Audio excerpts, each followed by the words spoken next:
wabarakatuh. Perkenalkan, nama saya Purwata Ayuni Aisyah dari 10 Kuliner 1 ingin menjelaskan materi tentang Bhinneka Tunggal Ika. Jadi, Bhinneka Tunggal Ika ini memiliki arti bahwa meskipun Indonesia memiliki berbagai banyak suku, bangsa, adat istiadat yang berbeda-beda, namun keseluruhannya merupakan sebuah satu persatuan. Bisa diartikan juga bahwa Bhinneka Tunggal Ika ini berarti berbeda-beda tetapi tetap bersatu. Kemudian ada keberagaman dalam masyarakat Indonesia. Yang pertama ada keberagaman suku. Keberagaman bangsa Indonesia disebabkan oleh sejumlah suku yang mendiami di wilayah Indonesia berjumlah sangat banyak dan tersebar luaskan di wilayah Indonesia. Suku ini memiliki ciri-ciri atau karakteristik tersendiri, baik dalam aspek budaya ataupun sosial. Menurut BPS tahun 2010, Indonesia memiliki suku 1128 suku bangsa. Antar suku bangsa di Indonesia memiliki berbagai perbedaan dan inilah yang menyebabkan keanekaragaman di wilayah Indonesia. Kemudian yang kedua ada keberagaman agama dan kepercayaan. Agama mengajarkan umatnya untuk berbuat baik dan benar. Melakukan kebaikan dan kebenaran adalah perintah Tuhan yang wajib kita laksanakan. Kesadaran beragama merupakan perwujudan manusia terhadap kepercayaan Tuhan Yang Maha Esa. Dalam pergaulan sehari-hari, mesti kalian pernah menjumpai keberagaman agama tersebut. Tapi keberagaman agama tidak boleh menjadi penghambat bagi pergaulan. Jadi, kalian harus bersikap toleransi, saling menghargai, dan saling menghormati agar terwujudnya kerukunan hidup. Kemudian yang ketiga ada keberagaman ras. Manusia ini diciptakan oleh Tuhan dengan ras yang berbeda-beda. Ras sendiri adalah golongan bangsa dengan ciri fisik dan garis keturunan. Setiap manusia memiliki ciri-ciri fisik yang berbeda-beda seperti warna kulit, bentuk rambut, bentuk mata, tinggi badan, dan sebagainya. Masyarakat Indonesia memiliki beragam ras disebabkan karena adanya bangsa asing yang datang ke Indonesia, sejarah munculnya ras di dunia, dan letak geografis Indonesia. Dan yang terakhir adalah keberagaman antar golongan. Antar golongan ini bisa diartikan sebagai sebuah kondisi dalam masyarakat yang menunjukkan perbedaan antar golongan. Perbedaan ini bisa dalam bentuk kedudukan status sosial, kemudian pendidikan, adat istiadat, maupun jabatan. Kemudian kita lanjutkan, ada mengidentifikasi identitas individu dan identitas kelompok. Jenis dan pembentukan identitas. Pancasila merupakan sebuah jati diri bangsa Indonesia. Setidaknya ada dua pendapat bahwa bagaimana identitas itu bisa terbentuk. Yang pertama, identitas dalam pandangan kelompok ini merupakan sesuatu yang menempel secara alamiah dalam diri kita maupun dalam sebuah grup atau kelompok. Seseorang yang dilahirkan memiliki ciri fisik yang tertentu, seperti berkulit putih, bermata biru, berambut keriting adalah sebuah contoh identitas yang secara alami. Kedua, identitas yang dipahami dari sebuah desain atau rekayasa. Identitas atau jati diri dalam pengertian ini terlahir sebagai hasil interaksi sosial antar individu atau antar kelompok. Jati diri sebuah bangsa adalah contoh bagaimana identitas itu bisa terbentuk. Identitas ini bisa diartikan sebagai identitas sosial. Kemudian yang pertama ada identitas individu yang alami.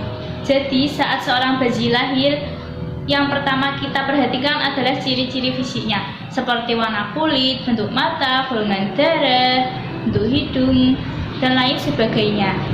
Ciri fisik ini bisa kita sebut sebagai karakter genetis. Ia melekat pada diri manusia dan dibawa sejak lahir. Ciri fisik manusia pasti berbeda dari yang satu dengan yang lain. Meskipun mereka dilahirkan dari satu rahim yang sama, mereka akan memiliki karakteristik yang berbeda. Kemudian yang kedua ada identitas individu yang terbentuk secara sosial. Kita bisa mengenali jati diri seseorang atau individu karena hasil pergumulannya dengan mereka yang ada di luar dirinya. Dari interaksi itu, lahirlah identitas individu yang terbentuk sebagai buah dari hubungan-hubungan keseharian dengan identitas di luar dirinya. Identitas diri itu bisa terbentuk karena peran dalam masyarakat, pekerjaan, jabatan di pemerintahan, dan lain sebagainya. Salah satu contohnya adalah guru dan seorang murid. Guru ini menjadi guru karena pekerjaannya, bukan dia berarti langsung lahir sebagai guru. Dia mengajar, dia memberi ilmu kepada murid-muridnya. Identitas sebagai peserta didik tidak melekat sejak lahir. Peserta didik akan mendaftarkan ke sekolah tertentu. Peserta didik adalah jati diri yang tercipta karena seseorang datang ke sekolahan untuk mendaftarkan diri dan menjadi seorang murid. Kemudian yang ketiga ada identitas kelompok yang alami. Selain melekat kepada individu, ada juga identitas kelompok yang terbentuk secara alamiah.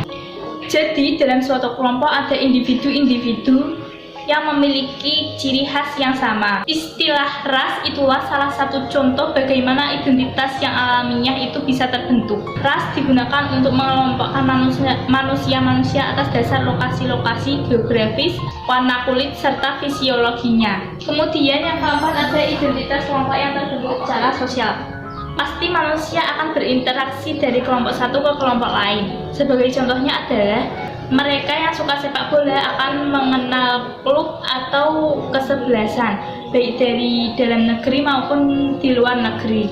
Contoh lainnya adalah bangsa dan negara adalah sebuah kelompok sosial. Setiap bangsa memiliki identitasnya masing-masing. Begitu juga sebuah negara, mereka memiliki lagu nasional, dasar, simbol, bahasa, serta warna bendera menjadi sebuah ciri khas penanda negara. Kemudian ada Pancasila, identitas bangsa Indonesia. Pancasila adalah identitas yang digali atau kearifan serta kekayaan nilai bumi Indonesia. Pancasila kemudian membingkainya dan memayungi keberagaman tersebut. Masyarakat yang berbeda latar belakangnya seperti suku, etnis, budaya bisa hidup di dalam bingkai tersebut. Pancasila adalah identitas bangsa yang digali dari dasar tradisi masyarakat. I.R. Soekarno mengatakan bahwa dia tidak menciptakan 5 sila tersebut, tetapi menggalinya dirumuskan mutiara hidup itu. Pancasila jangan menjadi amal bibir saja, tetapi harus juga tanam di dalam hati dan tercermin dalam perbuatan. Kemudian kita lanjutkan mengenali, menyadari, dan menghargai keragaman identitas. Mengenali dan menyadari keragaman identitas. Setiap manusia memiliki keinginan untuk berinteraksi dengan manusia yang lain.